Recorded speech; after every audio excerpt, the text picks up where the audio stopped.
nato gikan sa kamatayon.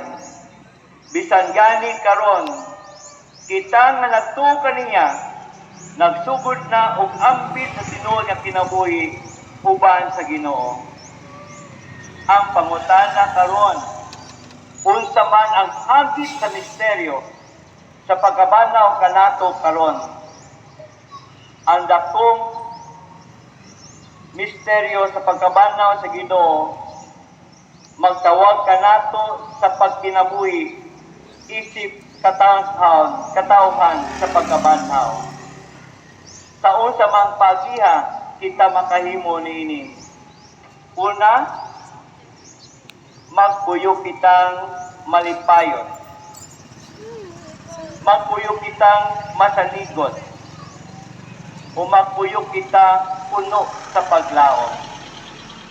Kaya pagkabanaw sa Ginoo mo'y naghatag kanatong kusog o kadasig, halayo sa tanang mga problema, kasakit o pag-anto sa kalibutan.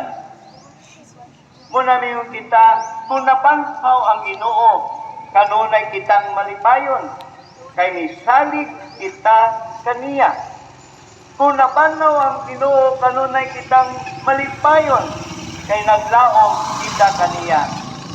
Ang mga suliran o kasakit ng kinabuhi magpabilin.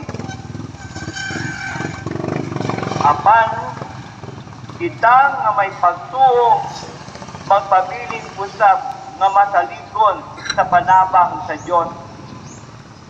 Adunay Domingo sa pagkabanaw kuman sa Biyernes Santo. Adunay kahayag kalinaw kuman sa maunos sa kinabuhi. Ay dili ta magpagalaka kung naay problema, naay makasakit, naay maunos sa atong kinabuhi. Kay nagingon ang Ginoo, kinsay magtuo kanako, makadawat sa tunay na kinabuhi. Kaya ang kinabuhi kanato gitawag kita na PDR, naay pasyon, naay death, kamatayon, naay pagkabanhaw. Maangkon nato pagkabanhaw kung muagi kitag kamatayon.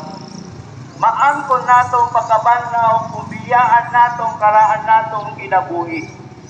Maangkon nato ang pagkabanhaw sa ato mga kasakit. Nagtuo kita ng Diyos kanunay nakauban kanato. Muna igsuon ko sa kaduha na mahimo kitang katawan sa pagkabanaw Easter people.